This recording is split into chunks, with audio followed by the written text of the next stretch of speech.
ईशावास्योपनिषद के द्वितीय मंत्र का विचार कल संपन्न हुआ। प्रथम मंत्र तथा द्वितीय मंत्र वेद के द्वारा प्रतिपादित ज्ञान निष्ठा तथा कर्म निष्ठात्मक साधन द्वय के सूत्रात्मक वाक्य हैं। ज्ञान निष्ठा का सूत्रात्मक वाक्य है ईशावास्यम इदम सर्वम इत्यादि मंत्र।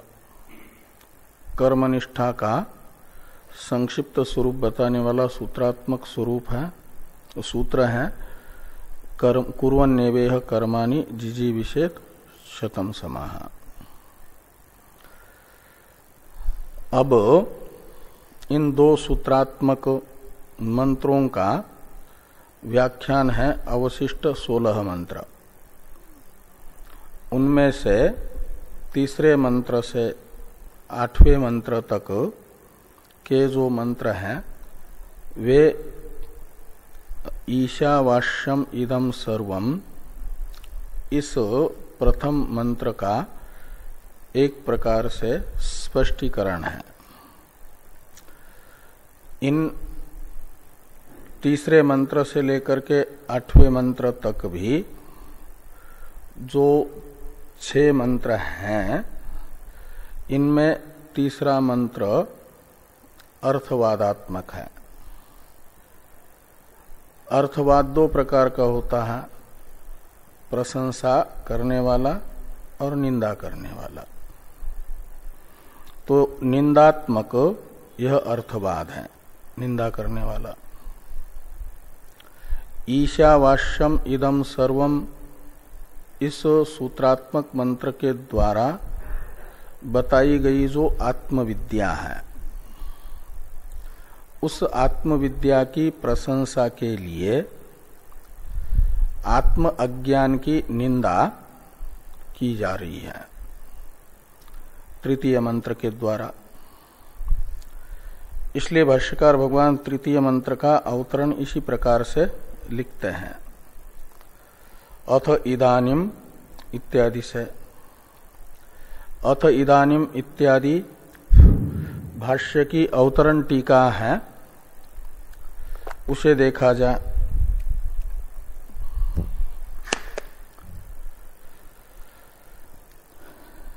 आद्य मंत्रार्थम प्रपंचयितुम प्रथमम अविद्वन् निंदा क्रियते इत्याह अथ इति।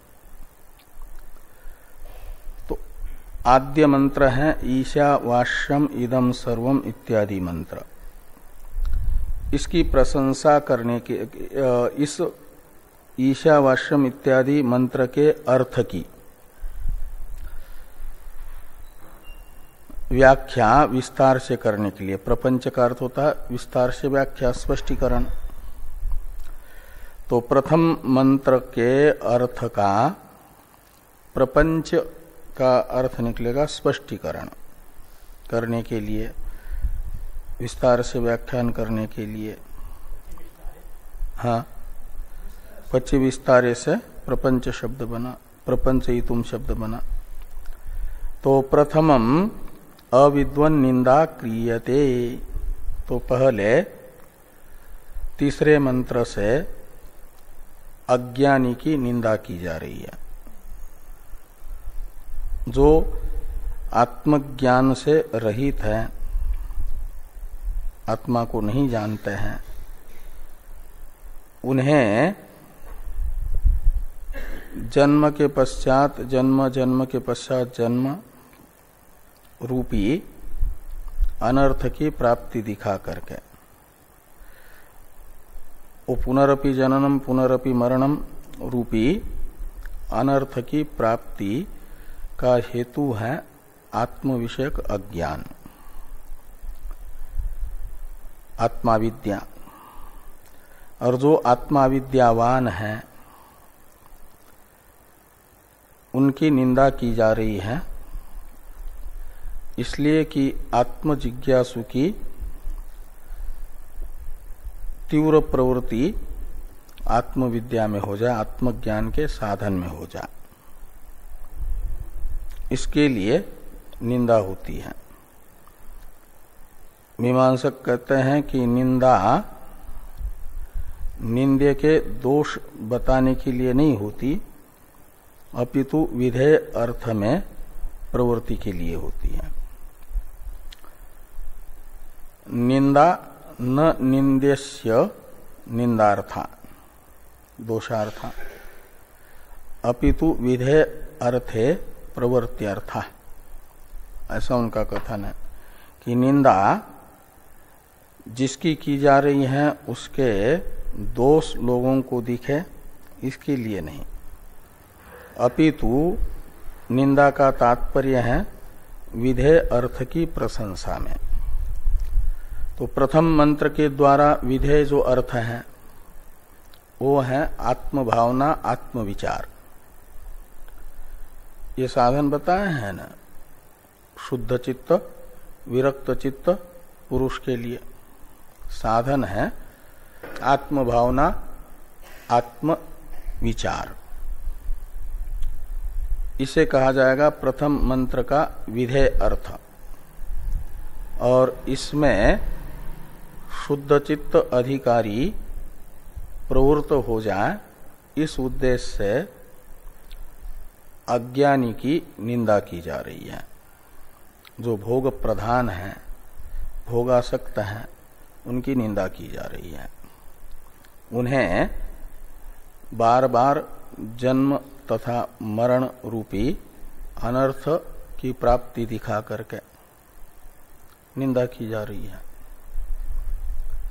ये टीकाकार कहते हैं कि आद्य मंत्रार्थम प्रपंचयितुम प्रथमम अविद्वन निंदा क्रियते।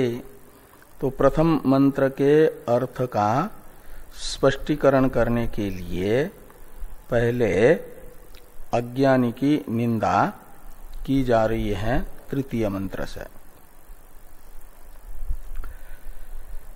इति आह, यानी ऐसा भाष्यकार भगवान तृतीय मंत्र के अवतरण में कहते हैं। आह का करता है भगवान भाष्यकार, टीका में जो आह है, इति का अर्थ है ऐसा, ऐसा भगवान भाष्यकार कहते हैं, टीकाकार कह रहे हैं। तो किस वाक्य से कहते हैं? तो कहा अथ इति, यानी अथ इत्यादि वाक्य से, जो अवतरण वाक्य है उसमें बताते हैं। तो भाष्य का अवतरण वाक्य देखिए अब, अथ इदानीम अविद्वन निंदार्थो अयम मंत्र आरभ्यते। अथ का अर्थ है वेद को अभिप्रेत श्रेय साधनत्वेन रूपेण जो दो निष्ठाएं हैं, उनका सूत्रात्मक स्वरूप, संक्षिप्त स्वरूप, सूत्रात्मक दो मंत्रों के द्वारा बताने के पश्चात, यह अथ शब्द का अर्थ निकलेगा, प्रदर्शनानंतरम, दो सूत्रात्मक मंत्रों के द्वारा ज्ञान निष्ठा तथा कर्म निष्ठा का संक्षिप्त स्वरूप प्रदर्शन के अनंतर, ये अथ शब्द का अर्थ है। इदानीम यानी तृतीय मंत्र से अविद्वन निंदा, अविद्वत निंदार्थो अयम मंत्र आरभ्यते। तो अज्ञानी की निंदा करने के लिए यह तृतीय मंत्र प्रारंभ होता है। तो तृतीय मंत्र का उच्चारण किया जाए। असुर्या नाम ते लोका अंधेन तमसा वृता तांस्ते प्रेत्याभिगच्छन्ति एके चात्महनो जनाः।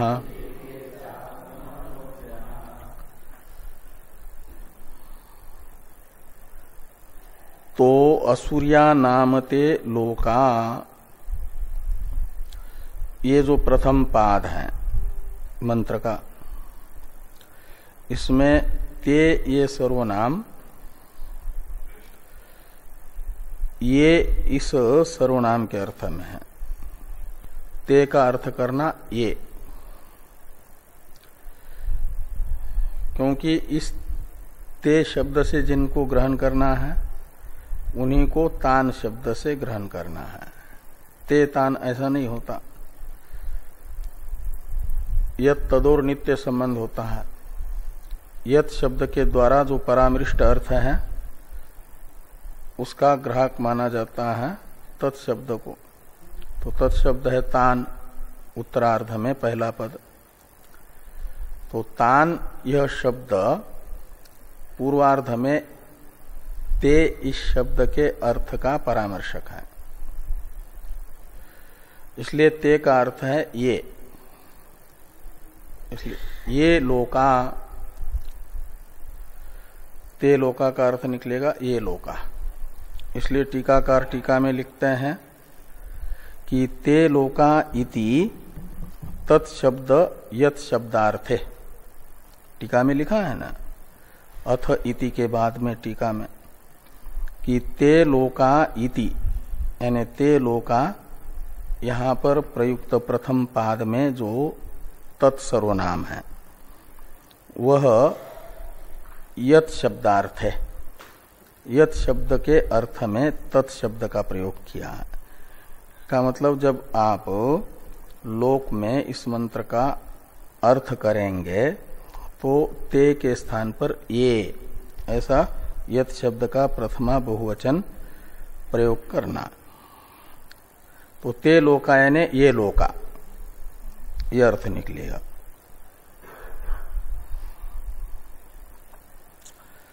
और आसूर्या लोका का विशेषण है आसूर्या एक, और दूसरा विशेषण है अंधेन तमसावृता। लोक के ये दो विशेषण हो गए। विशेष्य है लोक और विशेषण है आसूर्या और अंधेन तमसा वृता, ये दो विशेषण है। इनमें जो विशेष लोक शब्द है इसका अर्थ है जन्म।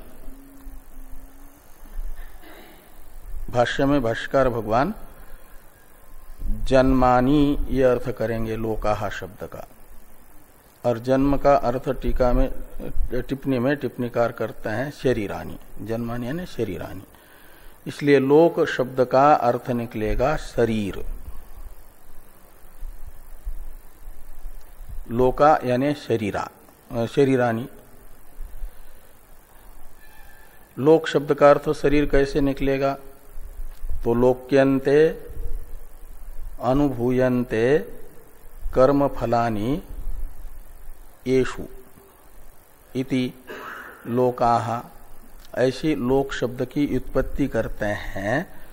तो लोक शब्द का अर्थ निकलता है कि जिनमें रह करके जीव अपने पूर्व में किए हुए कर्मों का फलोपभोग करता है, उन्हें लोक कहा जाता है।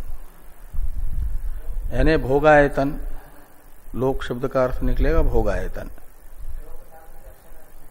लोचरी दर्शन है, और दर्शन का अर्थ है ज्ञान, और अनुभव ये ज्ञान ही है ना। सुख का अनुभव, दुख का अनुभव, इसी को भोग माना जाता है। और सुख और दुख है कर्म का फल। तो सुख का अनुभव का अर्थ है कर्म फल का अनुभव, दुख का अनुभव का अर्थ है पाप रूपी कर्म के फल का अनुभव। वो कर्म फल का दर्शन यानी अनुभव, दर्शन विशेष है ना अनुभव। तो कर्म फल है सुख दुख, और उसका दर्शन यानी अनुभव जिसमें रह करके जीवात्मा को होता है उसे कहा जाएगा लोक।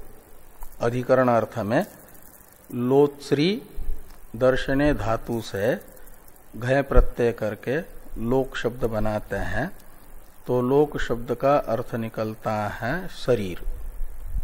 शरीर में रह करके ही जीवात्मा अपने पूर्व जन्म में किए हुए कर्मों का फल भोगता है। इसलिए शरीर को कहा जाता है तर्कशास्त्र में भोगायतन। शरीर का लक्षण ही करते हैं, यद भोगायतनम तदेव शरीरम। तो भोग का अर्थ होता है सुख दुख का अनुभव, आयतन का अर्थ है आश्रय।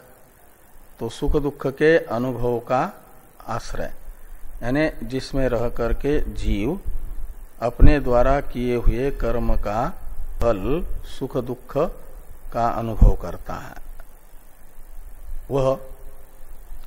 वो कौन है? शरीर। उसी को लोक कहा जा रहा है।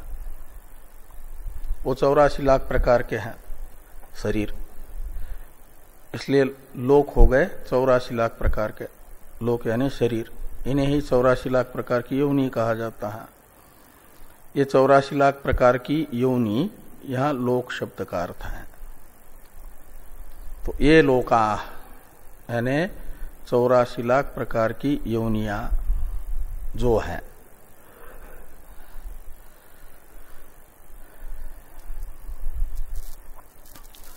और ये शरीर कैसे हैं 84 लाख प्रकार के? तो असुरिया है। लोका का एक विशेषण है असुरिया। तो असुरिया कहा जाता है असुरों के योग्य, असुरों के भोग्य। जो असुरों के भोग्य हैं उन्हें कहा जाता है असुरिया।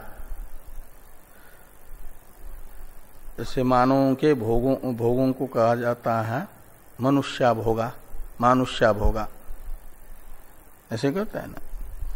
ऐसे असुरिया का अर्थ है असुरों के भोग्य लोक, यानी शरीर असुरों को प्राप्त होने वाले लोक, वो है असुरिया लोक। और असुर किसको कहते हैं? तो जो पुराणों में प्रसिद्ध देवताओं के शत्रु असुर हैं, उसमें असुर शब्द तो रूढ़ है, प्रसिद्ध है, लेकिन वह यहाँ पर अर्थ यहाँ नहीं लेना, असुर शब्द का यौगिक अर्थ लेना, वो रूढ़ अर्थ नहीं। रूढ़ अर्थ है देवताओं के शत्रु, दिति के पुत्र असुर, और यौगिक अर्थ है सभी अज्ञानी लोक जो विषयासक्त हैं, चाहे वो असुर हो या देवता हो या मनुष्य हो या पशु कीट पतंग हो। विषयासक्त प्राणियों को कहा जा रहा है असुर शब्द से। हाँ, तो असुर शब्द का यह अर्थ कैसे निकलेगा? विषयासक्त। तो असुर शब्द असु और उपपद रहते हुए रमु क्रीड़ायाम धातु से प्रत्यय होकर के बनता है। असुसु रमन्ते ये ते असुरा, ऐसी उत्पत्ति करते हैं असु शब्द की, असुर शब्द की यही उत्पत्ति करते हैं कि असुसु रमन्ते ये ते असुरा, ड प्रत्यय करते हैं तो डित होने से वो सब लोप हो जाएगा, टी का लोप हो जाता है, तो बन जाता है असुर शब्द। असु शब्द का अर्थ होता है प्राण, प्राण शब्द का अर्थ इंद्रिया होता है। इसलिए असु शब्द से लेना इंद्रिय तथा इंद्रियों के विषय, असु शब्द का अर्थ निकलेगा। इंद्रिय तथा इंद्रियों के विषयों में ही जो रममाण होते हैं, रति करते हैं, क्रीड़ा करते हैं, उन्हें कहा जाता है असुर। इंद्रिय तथा इंद्रिय विषयों में रममाण जीव यानी विषयासक्त जीव, वो है असुर शब्द का अर्थ। चाहे वो किसी भी योनि में हो, जन्म लेना ही पड़ता है विषयासक्त होने से। चाहे वो मनुष्य योनि की अपेक्षा उत्कृष्ट देव योनि हो, तो वो भी इस लोक के भोगों में आसक्त नहीं है जो मनुष्य, लेकिन स्वर्ग भोगों में आसक्त हैं और स्वर्ग के विषयों का भोग करने के प्राप्त हो जाए, इसके उद्देश्य से मनुष्य शरीर में रह करके यज्ञ आदि कर्म करते हैं और उनके फलस्वरूप देवता बन जाते हैं और स्वर्ग के विषयों का भोग करते हैं। तो वे भी विषयासक्त ही है ना, वो स्वर्गीय विषयों में आसक्त हैं, तो उनको भी असुर ही कहा जाएगा। चाहे वो इस लोक के भोगों में आसक्त हो या परलोक के भोगों में आसक्त हो, सभी असुर ही हैं जो विरक्त नहीं है। इस लोक से लेकर के ब्रह्मलोक पर्यंत के भोगों के प्रति अनासक्त नहीं है, वैराग्यवान नहीं है, वे सब असुर शब्द से कहे जाते हैं। और असुरीय शब्द का अर्थ निकलेगा उन्हें प्राप्त होने वाला लोक, जन्म, शरीर। विषयासक्त पुरुषों को प्राप्त होने वाले शरीर, वे हैं असुरिया लोक शब्द का अर्थ। तो विषयासक्त पुरुषों को मोक्ष तो प्राप्त होता नहीं है, उन्हें प्राप्त होता है यदि विषयासक्त पुरुषों में जो शास्त्र सम्मत यज्ञादि कर्म करते हैं, उन्हें प्राप्त होते हैं देवादि के जन्म, शरीर। और जो पाप कर्म करते हैं उन्हें मनुष्य योनि की अपेक्षा निकृष्ट पशु पक्षादि पेड़ पौधे तक के जन्म प्राप्त होते हैं, शरीर प्राप्त होता है। और मध्यम योनि है मानव योनि, पुण्य पाप समान जिनका है उन्हें मानव शरीर प्राप्त होता, लेकिन प्राप्त होता है विषयासक्त मनुष्यों को जन्म ही 84 लाख प्रकार के शरीरों में से कोई न कोई शरीर ही। इसलिए इन शरीरों को कहा जाता है असुरिया लोका। असुरों को यानी विषयासक्त प्राणियों को प्राप्त होने वाले लोक।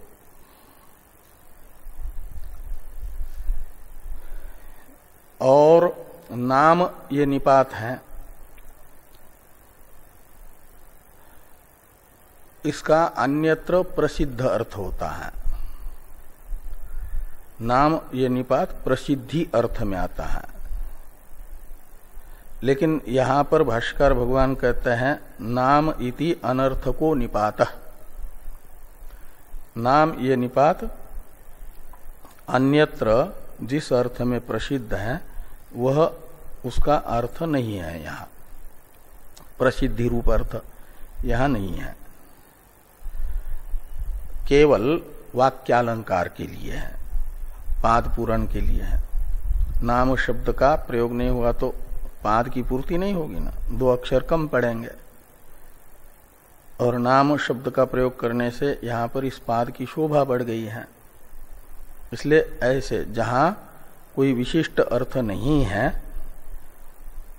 तो उसे कहा जाता है वाक्यालंकारार्थ, पाद पूर्णार्थ।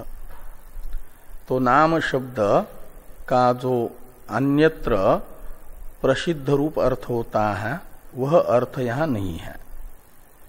क्यों कि असुर शब्द की प्रसिद्धि सर्वत्र अन्यत्र है देवताओं के शत्रु में। देवताओं में असुर शब्द प्रसिद्ध नहीं है ना, और यहां तो असुर शब्द से देवताओं को भी लिया जा रहा है। सभी योनि के प्राणियों को लिया जा रहा है। देवता भी असुर हो गए, तो देवताओं में असुर शब्द प्रसिद्ध न होने से और यहाँ असुर शब्द से देवताओं का भी ग्रहण करना है, इसलिए नाम शब्द का जो अन्यत्र प्रसिद्ध अर्थ है प्रसिद्धि, वो नहीं लिया गया। अपितु वाक्य अलंकार मात्र इसका अर्थ निकलेगा, वाक्य की शोभा बढ़ाएगा, पाद की पूर्ति के लिए है। इसलिए प्रथम पाद का अर्थ निकलेगा ये असुरिया लोका, यानी विषयासक्त पुरुषों को प्राप्त होने वाले शरीर, जो शरीर है, इन्हीं शरीरों को तान अभिगच्छन्ति, इसमें तान शब्द से लेना है। उन शरीरों को यानी 84 लाख प्रकार के शरीरों में से किसी न किसी शरीरों को प्राप्त करते हैं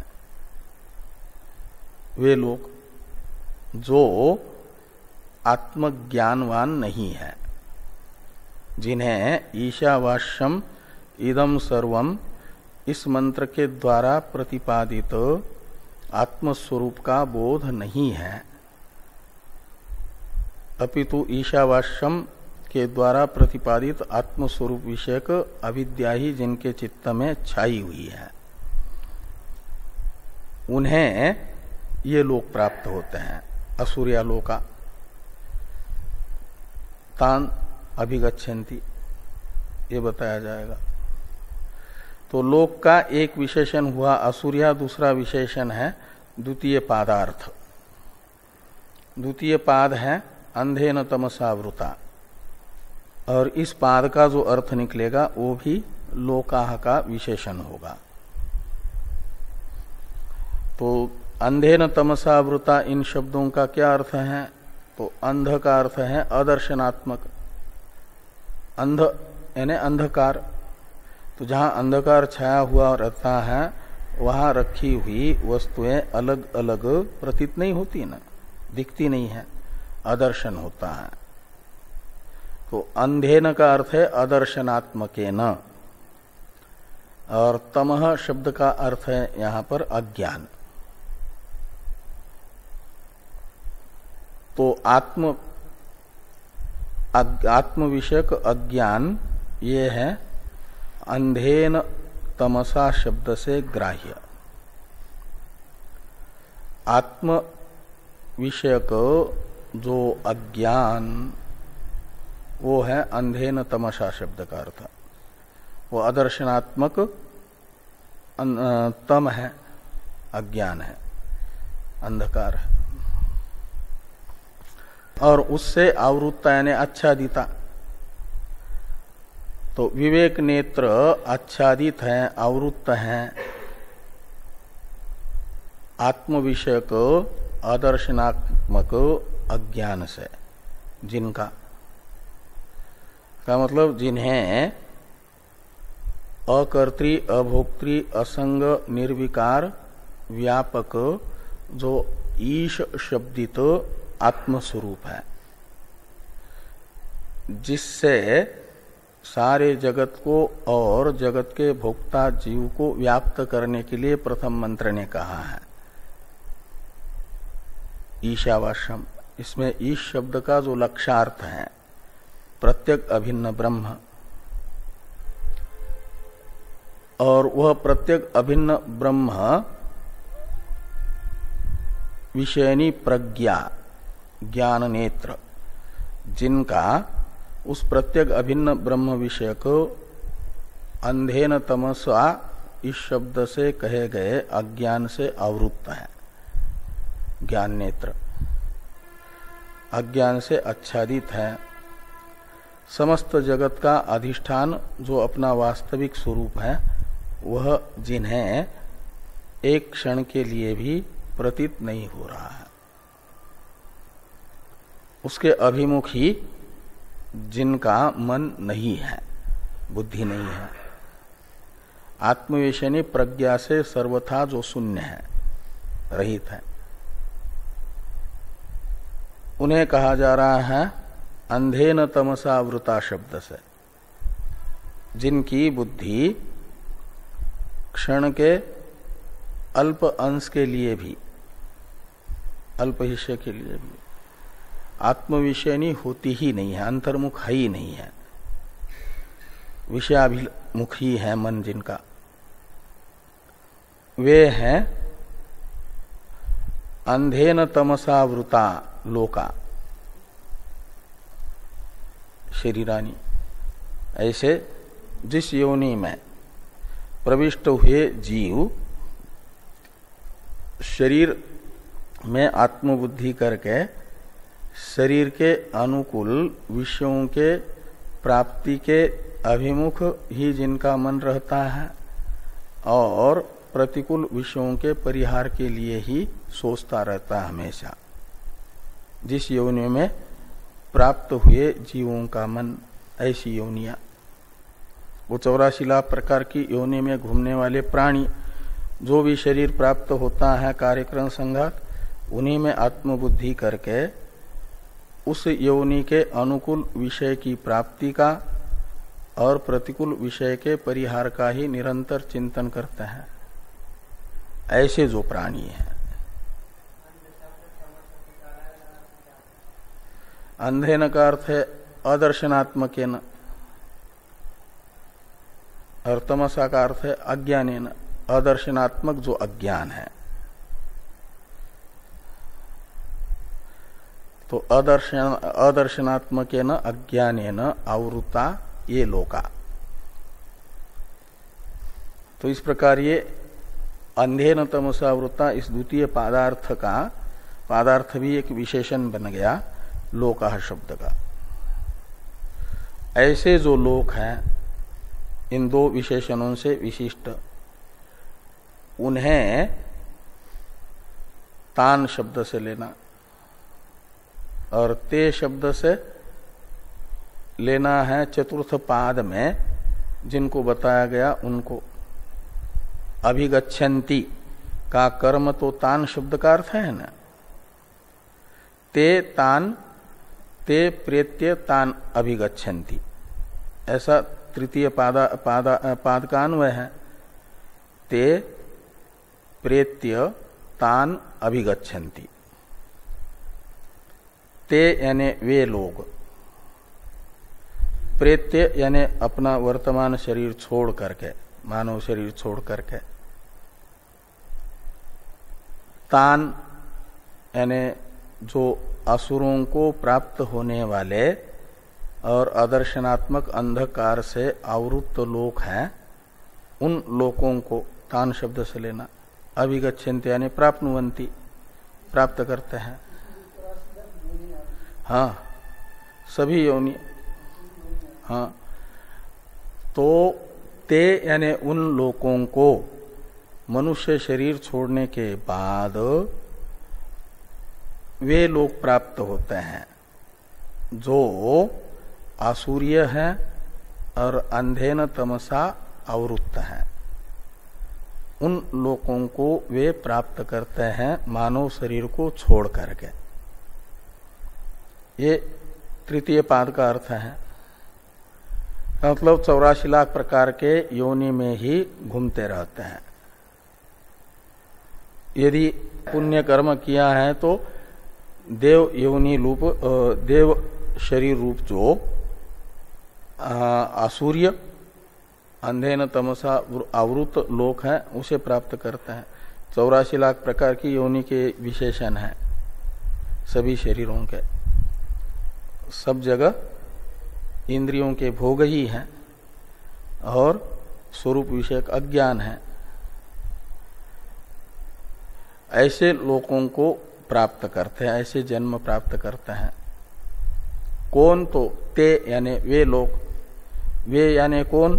तो चौथे पाद में बताए जा रहे हैं जो आत्मघाती हैं वे लोग। इसलिए चौथे पाद में कहा जा रहा है ये के चात्म हनो जनाहा। तो ये के का अर्थ है जो कोई भी, केच का अर्थ है कोई भी, आत्मघाती है, आत्महन जन है, प्राणी है, जन का अर्थ है प्राणी। आत्महन का अर्थ है आत्मानम घ्नन्ति इति आत्महन, आत्मघाती, आत्मा का जो हनन करते हैं, आत्मा को जो मारते हैं, आत्मघाती हैं, वे उन 84 लाख प्रकार के शरीरों को ही प्राप्त करते हैं, पूर्व शरीर छोड़ करके उत्तर उत्तर में इन्हीं योनि में घूमते रहते हैं। का मतलब उनके जन्म मरण की निवृत्ति नहीं होती है, उन्हें जन्म मरण रूपी अनर्थ को ही प्राप्त करना पड़ता है, जो आत्मघाती है उन्हें। आत्मा तो यद्यपि अविनाशी है, न जायते म्रियते वा कदाचित है, वो नित्य है, मरता नहीं है, तो उसका जो मरता नहीं उसको कैसे मारेंगे? आत्मा का तो न हन्यते हन्यमाने शरीर है, तो और यहाँ आत्मघाती कहा जा रहा है, तो आत्म हनन है, यहाँ पर गौण शब्द प्रयोग है, आत्महन। मुख्य आत्मघात संभव नहीं है आत्मा अविनाशी होने से, तो ये माना जाता है संभावितस्य चा कीर्तिर मरणाद अपि अतिरिच्यते, मरणादतिरिच्यते। तो जो संभावित है, सम्मानित है, उसकी अपकीर्ति उसे मृत्यु से होने वाले कष्ट से भी अधिक कष्ट प्रदान करती है। अपकीर्ति का अर्थ है अनादर एक प्रकार से। तो ये आत्मा का अनादर ही आत्मा का घात माना जाता है। जो अति सम्माननीय होता है ना, उस अति सम्माननीय व्यक्ति का अनादर ही हनन माना जाता है। तो आत्मा जैसा है उसे वैसा न समझ करके उसे विपरीत समझना, ये आत्मा का अनादर रूपी हनन है। आत्मा है ईशावास्यम इदम सर्वम में ईशा शब्द का लक्षार्थ जो आत्म पदार्थ है वह एक है, उसे अनेक समझना, ये उसका अनादर है कि नहीं? वह अपरिचिन्न है, देश काल और वस्तुकृत परिचिन्नता उसमें नहीं है। उसे एक स्थान पर है, दूसरे स्थान पर नहीं है, ऐसा समझना ये देशतः परिचिन्न समझना है। किसी समय है किसी समय नहीं है ऐसा समझना काल से परिचिन्न समझना है।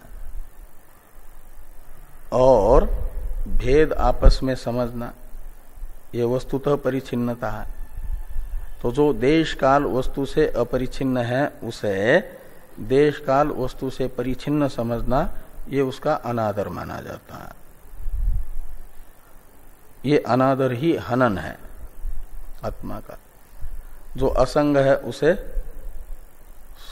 शरीर आदि के साथ तादात्म्य करके समझना देवदत्तादि का संबंधी, ये उसका अनादर है।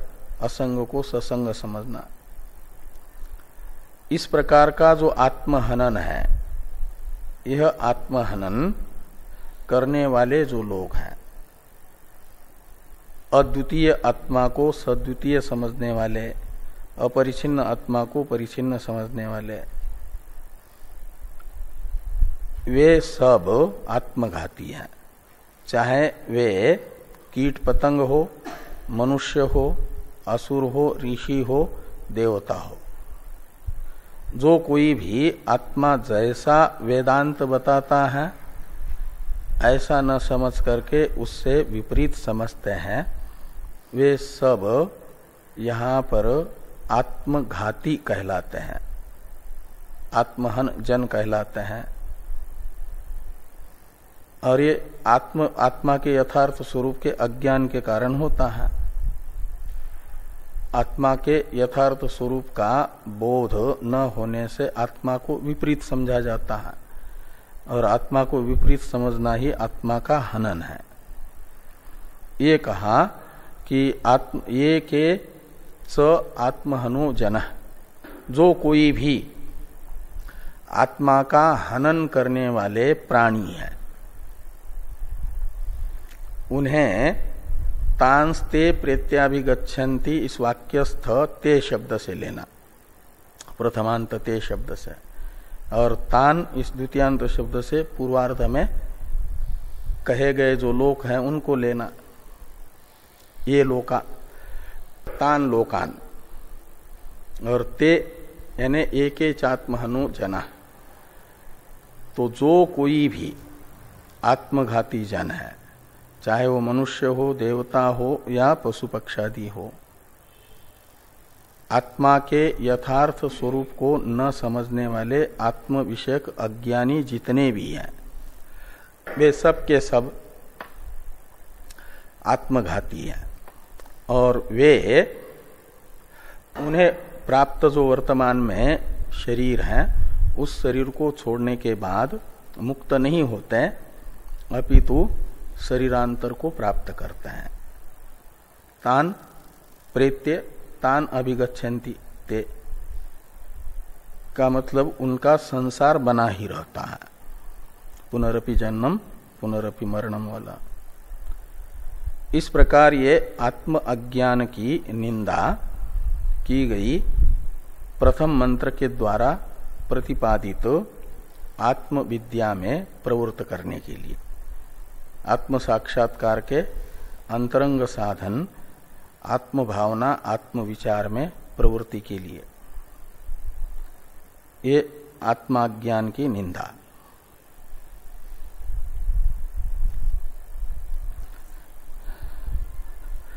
भाष्य को देखा जाए,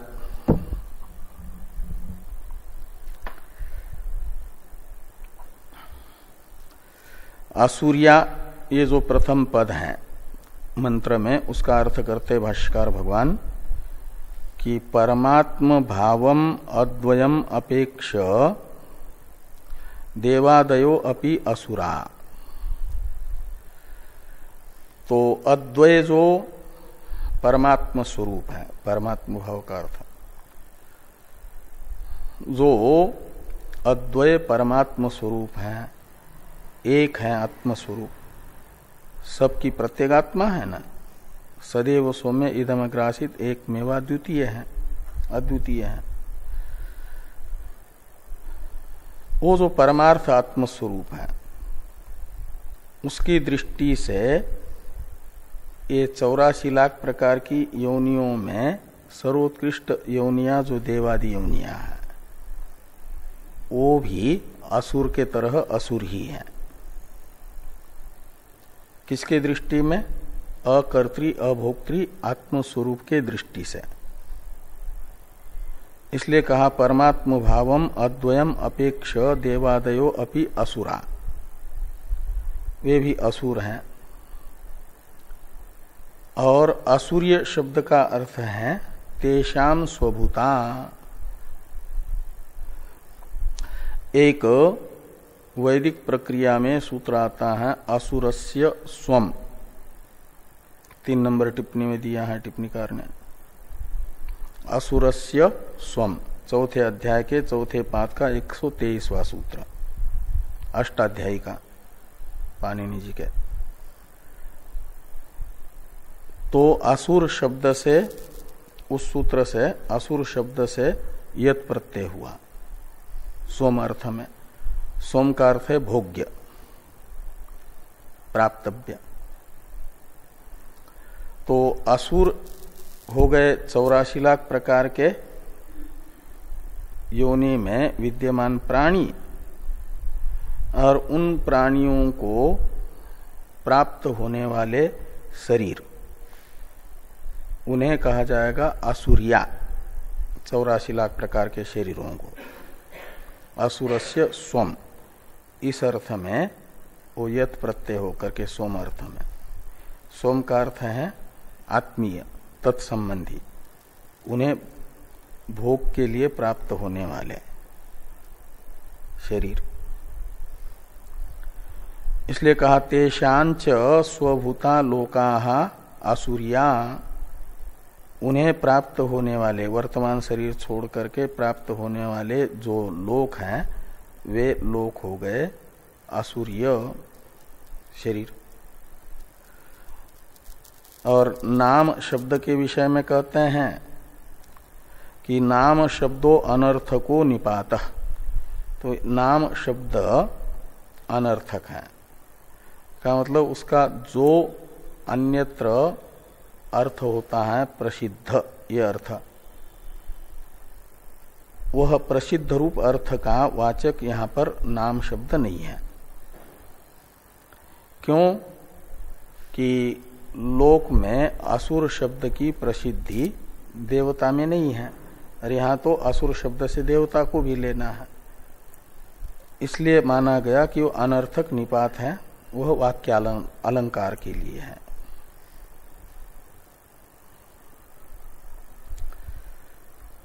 और ते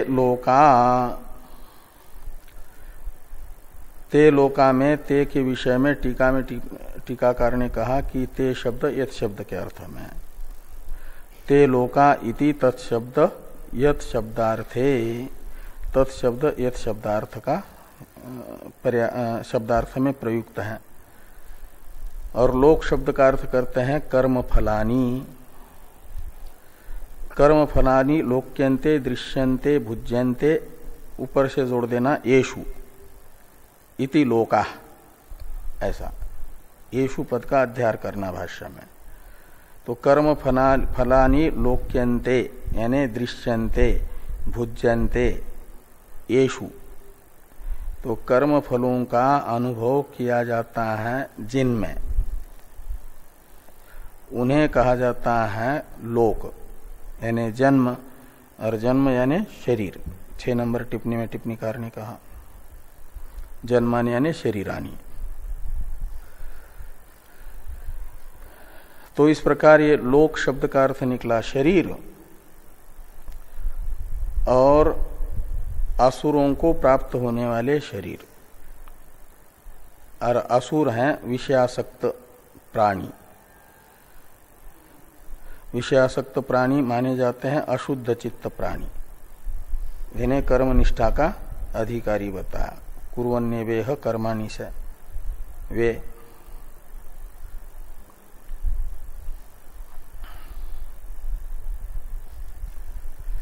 तो नाम हाँ जन्मानि ये हुआ। आगे हैं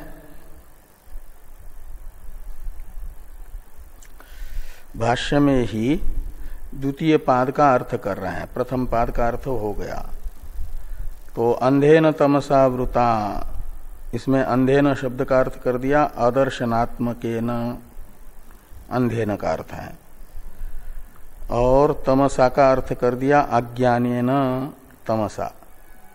तो अदर्शनात्मक अज्ञान, ये अंधेन तमसा इसका अर्थ निकला। आवृता शब्द का अर्थ कर दिया आच्छादिता, आवृता यानी आच्छादिता, अदर्शनात्मक अज्ञान से जो आच्छादित है। लोक, लोक का विशेषण है। वे कौन? तो कहते हैं तान, उत्तरार्ध में, अब उत्तरार्ध की व्याख्या प्रारंभ करते हैं। तान ते प्रेत्याभिगच्छन्ति, ये तृतीय पाद है। इसमें प्रथम पद है तान।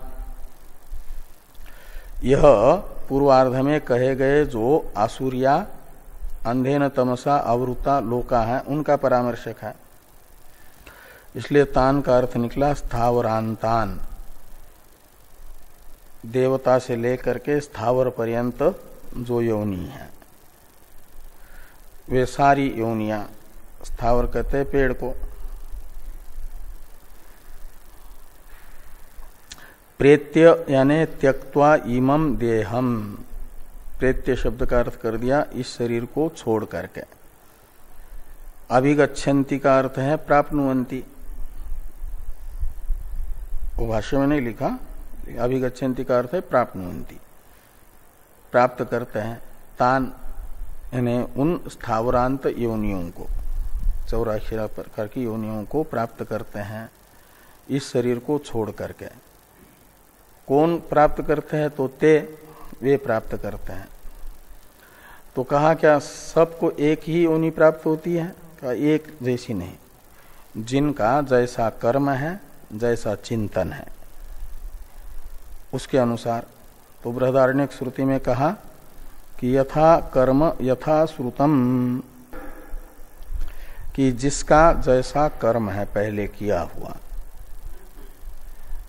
और वर्तमान शरीर छोड़ते समय जो फलोन्मुख हुआ है, पहले किए हुए कर्मों में से जो भावी शरीर का, प्राप्तव्य शरीर का प्रारब्ध बन करके सामने आया है, उस कर्म के अनुसार पुण्य या पाप।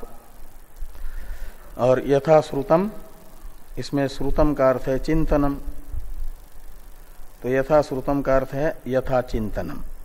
तो चिंतन दो प्रकार का है, शास्त्रीय चिंतन उपासना, और अशास्त्रीय चिंतन शास्त्र निषिद्ध चिंतन विषय का ध्यान। ध्यायतो विषयान पुंस संगस्तेषु उपजायते, और विषय चिंतन का फल बताया बुद्धिनाशात प्रणश्यति। तो यथाश्रुतम से दोनों प्रकार का चिंतन लेना। तो शास्त्रीय चिंतन तथा शास्त्रीय कर्म करने वाले तान शब्दित जो मनुष्य योनि की अपेक्षा उत्कृष्ट योनियां हैं, उनको प्राप्त करते हैं। और जो शास्त्र निषिद्ध कर्म तथा चिंतन करने वाले हैं, वे मनुष्य योनि की अपेक्षा निकृष्ट योनि को प्राप्त करते हैं, पेड़ पौधों तक। इसलिए यथाश्रुतम, यथा कर्म यथाश्रुतम ओ इमं देहम त्यक्त्वा तान अभिगच्छन्ति।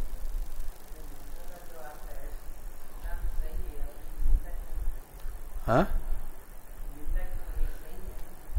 हाँ, तो निंदा इसलिए है कि मोक्ष प्राप्त हो सकता है, लेकिन जन्म लेना ही दुख है। जो जन्म लेते हैं 84 लाख प्रकार के शरीर में से किसी को भी पूछ लो तो वे सुखी नहीं है, स्वर्गीय देवता भी का। तो सही बात है, सही यथार्थ बता करके ही ये भूतार्थवाद है कि आत्म अज्ञानी को दुखालय जो संसार है उसी में पड़ना पड़ता है, ये वास्तविक है, ये भूतार्थवाद है।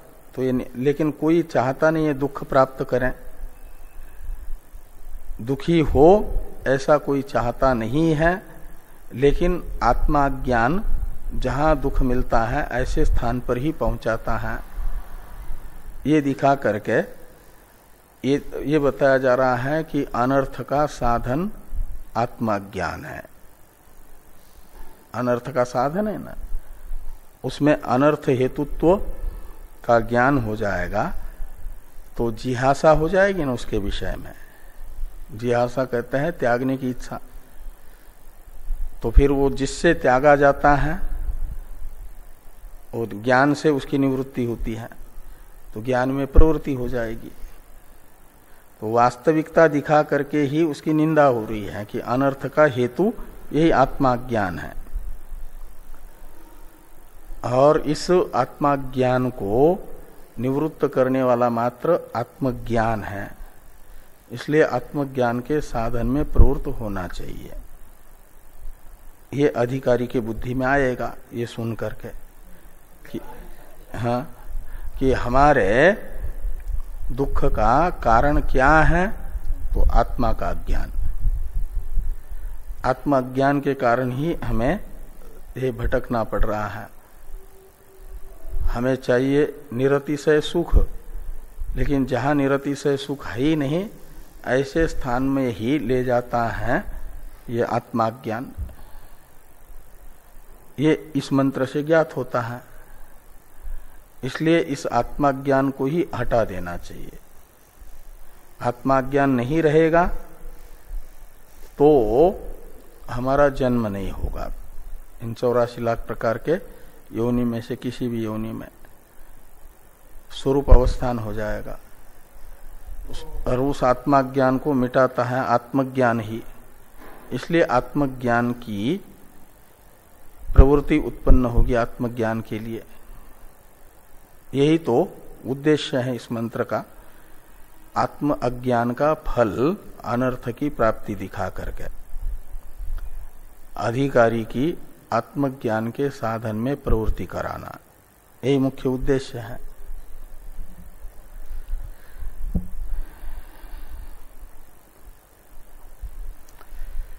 तो त्यक्त्वा इमं देहम अभिगच्छन्ति यथा कर्म यथा श्रुतम।